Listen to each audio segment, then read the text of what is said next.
بسم الله الرحمن الرحيم. الحمد لله رب العالمين، والعاقبة للمتقين ولا عدوان إلا على الظالمين. وأصلي وأسلم على نبينا محمد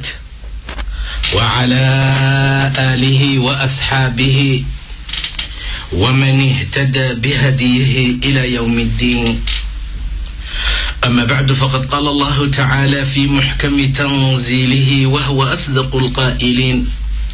بسم الله الرحمن الرحيم. إنا أنزلناه في ليلة القدر وما أدراك ما ليلة القدر. ليلة القدر خير من 1000 شهر. إلهي سبحانه وتعالى نمعوينك أنسيي آدي أفر بدينين من لا تيرين كارو. 20 رمضان ayaanu soo dhamaynay, waxaanu ku talaabsanaynaa 10kii ugu dambeeyay ee bisha ramadaanka ah.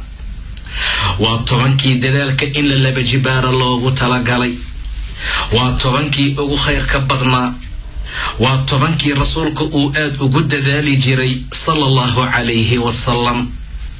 10kan dambe wuxuu u dadaali jiray si uusan 20ka hore u dadaalin. bisha ramadaankana wuxuu u dadaali jiray rasuulka sida uusan qeyrkood u dadaalin. waayo 10ka dambe waa 10ka loogu rajo badan yahay in laga dhex helo habeenka ka khayrka badan 1000 bilood. sidaa darteed walaalayaal, laga bilaabo caawa waxaanu geli doonaa 10kii ugu dambeeyay ramadaan. waa 10kii la dadaali jiray, waa 10kuu rasuulku yiri qof allaala qofkii istaaga habeenka laylatul qadriga ah waxa loo dhaafaa dembigiisa wixii markaa tegay. dadaalka hala laba jibaaro, dadaalka hala kordhiyo. 20kii hore wixii taqsiir iyo gaboodfal oo dhacay, wixii aan ka gaabinay aan ka idraagno, aan haleelno 10kan dambe. waa sagootin iyo gabagabo, waa sagootin iyo dhammaan, waa sagootin soonka lagu sagootinayo 10kan dambe ayaanu markaa gelaynaa. rasuulka sallallahu alayhi wasallam 10ka dambe haddii la gaaro axya leyl, habeenka waa nooleyn jiray. wuxuu ku nooleyn jiray cibaado, wuxuu ku nooleyn jiray tacaal, wuxuu ku nooleyn jiray salaad, wuxuu ku nooleyn jiray dikri alle, wuxuu ku nooleyn jiray akhrin qur'aan. ee sida annaga hadda 10ka dambe aan u noolayno salafku maysan nooleyn jirin. annagu maanta wadooyinkan xarbnana oo la qurxiyaa, nalal baa lagu wada dhajiyaa, caleemooyin qoyan baa laga ruxaa. saasaa wax lagu nooleeyaa maanta. waayo waxaan noolaynayno waa jasadka, bidhaanta iyo waxay indhuhu arkayaan. laakiin qalbigaa la nooleyn jiray, qalbigaa laga dadaali jiray, qalbigaa la nooleyn jirayo cibaadaha lagu nooleyn jiray. ilaa ruuxdan waxay u baahan tahay waxyi, waxay u baahan tahay wax ay ku noolaato. waxay ku noolaatana waa dikriga allah, sida ilaah tilmaamay: alaa bidikriillaahi تطمئن القلوب. ذكرك الله قلوب تكحسشا ويكوكبعذا ويكويناتا سادرتد ولا ليال اسمها أنجلك لسينو وحكقي مبضا إن روح ذا مركال لدسو. إن قلبك الحوجيو، إن قلبك الأبكايو، إن قلبك الهجاجيو تاسا قيمو يوناك يشرف بضا وكجرا الدنيا آخرة. طبعا كادم بوالا دلالا waxaa lagu dadaalaa in ilaahay subxaanahu wa tacaala uu ku waafajiyo habeenka laylatul qadriga ah. rasuulka sallallahu alayhi wasallam axya leyl, habeenkii wuu nooleyn jiray 10ka dambe marka la gaaro. waa iqadaah lah, ehelkiisana waa kicin jiray. kaca oo salaad tukaduu dhihi jiray, kaca oo ilaahay baryuu dhihi jiray. war ii toosiya sawaaxibul xujuraat, dumarka qowladaha jiifa. badana oo badana mid dhar ku qabta adduunka, aakhirana ku qaawan. kiciya ha tukadaane, kiciya si ay salaada alle u tukadaan, kiciya si ay ilaahay u baryaan. xaaladaasaa marka la tilmaami jiray. maalinna intuu hurda ka soo naxay rasuulka sallallahu alayhi wasallam asagoo odhanaya: laa ilaaha ila allah, waylun lilcarab. ilaahay mooye alla kale oo xaqnimo lagu caabudaa ma jiro. carab weyl baa u sugnaaday, halaag baa u sugnaaday. qayam taqaanaa waxshar soo dhawaatay xaggeeda. radmigii iyo teedkii iyo ajuuj iyo maajuuj ayaa la furay. waqtigii la fur lahaa baa soo dhawaaday macnaha wuxuu isku gunuday nabiga fartiisa sulka ku xigta iyo sulku xalqeeyay saasoo kale maxaa caawla soo dejiyo fitan ah maxaa la soo dejiyo oo khazaa'in ah gabadhii aad iyo aad bay u murugootay markaasay tiri yaa rasuulallah anahliku wa fiina asaalixuun ma waxaa nala halaagaa annagoo saalixiintay nagu jiraan dadkii fiicfiicna ahlu cibaadada ahaa ahlu khayrka ahaa ahlu taacada ahaa ahlu diinka nagu dhex jiray mana la halaagaa qaala nacam haabuu dhahay nebiga qodobka hadduu idinku bato xumaantu hadday badato zinadu hadday badato xaaraantu hadday badato walidin halaagaya idan walaalayaal tobankaa dambe aad ha looga faa'iidaysto rasuulka sallallahu calayhi wasallam tobanka waxyaabaha uu samayn jiray ictikaafka ka mid aha inuu ictikaafi jiray inuu tobankaa dambe aad ugu dadaali jiray mashquulka adduunka inuu iska gooyo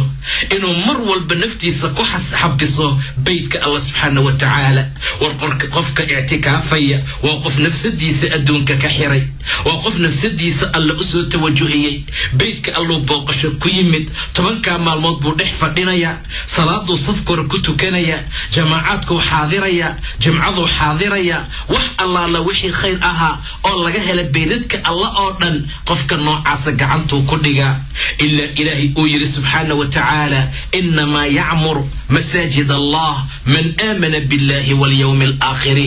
masaajidada alle beydadka alla waxaa camira oo cibaada ku camira oo fadhi ku camira oo joogid ku camira oo dikri alla ku camira man aamana billahi qofka ilaahay aaminay iyo maalinta aakhiro salaada oo zakada gutay maalinta qiyaamo rumeeyay aan ka baqin ilaa ilaahi maahane kuwa waa kuwa mudan inay hanuunaan oo wadadii khayrka ku socdaan buu yiri ilaahi subxaanahu wa tacaala saadartee tobankani aad baa loogu rajo badan yahay in laga dhexelo laylatul qadri ilaahi baa yiri inna anzalnaahu fi laylatil qadri habeenkan laylatul qadriga ah waa habeenkan qur'aanku soo dejinay ee wama adraaka ma laylatul qadri maxaa ku ogeysiiyay habeenka sharafta u saaxiibka waxa uu yahay habeenka qadriga ah waa habeenka khayr badan kumbilood waxaa soo dega malaa'ig waxaa soo dega malakul jibriil habeenka gudihiisa idin allay ku soo degaan nabadgelyay la soo degaan ilaa waagu baryana habeenka nabadgelya ahaatay ummadda marka waa inay dadaalaan ciyaartina iska daayaan hordada inay yaraystaan sheekada badan la joojiyo wax badanna alla la xuso subxaanahu wa tacaala wadkuru llaha kathiiran lacallakum tuflixuun hoysaad u liibaantaan rabbigiin wax badan xusuusta ilaahay wax badan xusa war qofka uu jecel yahay hadal hayskiisuu badiya afkiisuu ku sheega mar walbuu xusuusta qalbiga uga jira saa darteed baana la rabaa haddaan rabbi jecelnahay oo aan adoomo alla u nahay oo aan rajaynayno soonka inuu naga aqbalo oo aan rajo ka qabnayno cadaabka naga badbaadiyo oo rajo ka qabnayno jannada na geeyo rabbigeen aan wax badan xusuusano fadkuruunii adkurkum hoy ixusa aan idin xusee buu yiri ilaa subxaanahu wa tacaala washkuruu lii walaa takfuruun igu shukriya hana igu kufrinina igu shukriyo ilaah leeyahay subxaanahu wa tacaala xusuusta saan idin xuso war qofka intuu rabbi xusaya allah xusa nadoonkayga kama zuula buu dhahay ilaah subxaanahu wa tacaala in allaala intuu ixusayo oo irajaynayo dembigaan u dhaafaa micigiisaan ahay markuu ixusayo mala hadduu igu dhex xuso mala'ka khayr badan baan ku xusaa naftiis hadduu igu xusana nafteydan ku xusaa buu dhahay ilaah subxaanahu wa tacaala meeqa dayacad baan samaynay low aan rabbigan xusi lahayn intaan wadada marayno aan xusi lahayn intaan guryaha joogno aan xusi lahayn intaan sariiraha saarannahay aan xusi lahayn intaan suuqyada joogno rabbigan waana xusi lahaa ilaahay waana xasuusan lahaa rabbi danaheena wax nooga qaban lahaa dhibaatadana haysato naga qaadi lahaa mala'da saraa lagugu dhex xusayaa haddaad mala' ku dhex xusto naftaada haddaad ku xusto naftiisuu kugu xusaa alle subxaanahu wa tacaala ilaahay subxaanahu wa tacaala agtiisa oo lagaa xuso waa sharaf gooni ah ilaahay agtiisoo kaad ka lisgaraysan tahay waa sharaf gooni ah mar walba oo dusha iyo xagga sare lagaa xusana iyo mala'daa sare khayr fara badan baad ku leedahay lam yakun markay soo degtay rasuulku ubay ibnu kacab buu u yeeray markaasuu dhahay ubayow ilaah wuxuu i amray inaan kugu akhriyo suuratu bayina ama lam yakun وسماني أبو يرمي مقعابي إلهي مقعيق ميو شاقي سبحانه وتعالى إلهي سبا موحو كيري أبيكو أغري مصقف صحابتك متأكو أغري انت اللي ويري يا أني إيه دورتي رسولك يا الله مس إلهي يا إمقع قاضي إلهي يا إمقع ضبي ما إلهي يا مقعيق شاقي سبحانه وتعالى قال نعم حابو داي رسولك صلى الله عليه وسلم إلهي وكو مقع شاقي أبي وحو قدقلي إنو أويو أبي وحو قدقلي فجعل أبي يبكي إنو أويو أيو قدقلي محول أوينا يا فرحت إلهي مجي أكتي صار لك حسين سبحانه وتعالى إلهي يا صوشاقي أبي مجي عيسى ملأ صار مجي عيسى لك هيا شياطين طارنا حسته إلهي نقبت باذيه ملأ سرنا الله حسه إلهي نوحس عن سمينا ولا ليال سببت وحيتهاي قف الله لقفك الله حسد شاء الله حسا نبي يونس أيا وحو كلهم تيدون إذ أبقى إلى الفلك المشحون دون تبال العذي وحا لغا بقي إنو ساريهاي أدون أمتغانا عبدي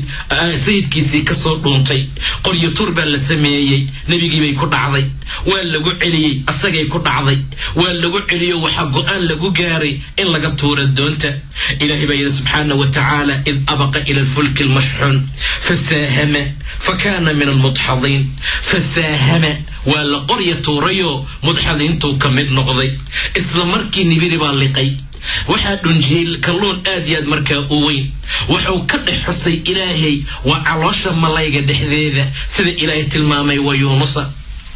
يونس كتابك كشك بان ليري وقتي او بحي او متقانا وقتي او عراضي وحو لي ألا نقدر عليه فنادى في الظلمات مقديال بو كدح قيلي أرادي سوحي أهيد أن لا إله إلا أنت الله أذم إهي الله كلو حقني ملقو عابذاي مجرو أذيقا نزهن عب ينسقان مليهد إلى وده فانتهي وحن قوقل من أورن باد كنزهنتهي سبحانك إني كنت من الظالمين ظالمين تنكمت أهي حق السمدان لقى أجيبي فاستجبنا له وانك أجيبنا بوضاه إلى سبحانه وتعالى فنجيناه من الغم مركته سنة وانكبت باذنا يونس وكذلك ننجي المؤمنين مؤمنين تأمرك الله قاضته وحبنا الرب حسته طاعة ألا كد ذا شره ساسا أنجينينا أنبت باذنينا إباتنا مركة أغاكورينينا حالها صوتا ولا ليال وعيت الماميسا إن ربي أحسنه إن الإله حسوسنا سبحانه وتعالى فاذكروني أذكركم واشكروا لي ولا تكفرون هذا يقول كفرينينا ساسو إله الله سبحانه وتعالى وعلى الماما ملأ السرع ملائكته إني دهين عبا مقلينا هريلو أقنجري هريب أتسبيح سنجري سيد إلهي تلمامي فلولا أنه كان من المصبحين للبث في بطنه إلى يوم يبعثون كوت تسبيح سيد هدوسا أهان لهين هري هدوسا عمل في عن أقبا لهين وحبدا أو عمل هدوسا كرء آذي لهين للبث في بطنه على شكرلونكو كجري لها إلا ما لنت القيامة لغا جارو إلا ما لنت بعثك ناشو كجري لها عقبا مقلينا لكن كما نقوم عصبا يدهين وعد لمقلي جري سمدا لغا يقيني ما انت ابن قد عن قيلنا ما انت مشاكلنا أسيبان ربي يودحنا انت رخاي برواقذ كجرنا انت عافماتكي أود ليناي انت دقاقي كرنانا فسقي وحمانتنا لك كري لأيهي هل عمل او ونكسان سمدا ومصارنا وملما قصدنا انت عافماتك قبنا والربي الحسوسنا هذا سيد حديث كنت المامي ان الله انت الرخاها اي برواقذ كجرتان عافماتك انت هيستان حولات عنتان انتاد هيستان واحد كفراقا انتاد هيستان ان الله لا انت نمعد لوجيرو رخاهي برواقها الله هيستو ربي حصة إلهي وو إذن حصوصنا يا ووحو إذن قرقاريا حلق شددو ايتماضو نبكو مركو دعان قيلنا ديفتنا والان عيارنا وحان عيارنا فسقي وحان كود حجرنا إلو شاء اللي دينت ألنا والله قال لحظة مساجدة وحرير مرنا ودقيق ملا مقالو وحان قالنا ميلها فسقي ويا عافمات أنكو عيارنو خمر أنكو عبنان هيسانا لكن مركا لصور دعو أو دب يماذو أو مشاكل يماذو أو حنون يماذو أو لتبرقبو أيا لليه قرآن كي هلو صور لابتو علمدي ديب هلو غييرو مساجد كان لسوق ليا لنعب baa la fadhiisiyaa xaalkiisu saa noqon walaalayaal in allaal intaan awooda leenahay aan dhaqdhaqaaqi karno carabkaan wax ka sheegi karno adimaha aan kaga socon karno diinta ilaahay aan u sacyino diinta alle aan u dadaalno khayrkii wanaagana aan samayno habeenka laylatul qadriga ahna sidii loo dalbi lahaa loo raadin lahaana aad ha loogu dadaalo walaalayaal waayo habeenka wuxuu ka khayr badan sida ilaahay tilmaamay waa 1 bilood waa dhowr 80 sano laga yaabay waxaan cumrigaagu gaari lahayn in marka aad ka hesho khayrka iyo wanaaga 10ka dambe xooga ha la saaro 10ka dambe tahajjudka ha la tukado 10ka dambe masaajidada ha lagu xaroodo 10ka dambe adduunka ha la yaraysto 10ka dambe hadalka ha la yareeyo 10ka dambe dhikriga Allah ha la badiyo 10ka dambe akhrinta quraanka ha la ziyaadiyo 10ka dambe afuritaanka dadka masaakiinta ah ha la laba jibaaro 10ka dambe wixii la baxsan lahaa oo khayr iyo wanaaga ha la baxsado 10ka dambe rabbi aad ha loo xusuusto way soonkiya gabagaba ah waxa la rabaa imtixaana miisaankaaga iyo weelkaaga lagugu qaaday xasanaadka ramadaanka ah isagoo buuxa in ilaahna loogu geeyo subhanahu wa ta'ala soonkeenu soon daciif ah oo aad isaga liita waaye wax badan baa sidii loogu talagalay aanana u soomin wax badan baa sidii loogu talagalay aanan alla u caabudin laakiin fadli ilaahay in naxariis ilaahay ayaa rajaynayna inuu rabbi nooga aqbalee xaaladaha la sameeyo hana la badiyo allahumma innaka afuun tuhibbul afwa fa'fu anni way waqtigeedii baa la joogaa ila xaq waxaan ka baryanaa inuu xaqna waafajiyo taacadi iyo diinka allah nagu sugo 20kii aan soo soonnay ilaahay naga aqbalo subhanahu wa ta'ala 10kan dambe ee noo dhimanna ilaahay sameey wanaag inta uu nagu gaarsiiyo khayr iyo wanaag dad gaar allah naga dhigo laylatul qadrigana ilaahay na waafajiyo kuwa dambigooda la saamaxana allah nagu daro wabillahi tawfiiq wallahu subhanahu wa ta'ala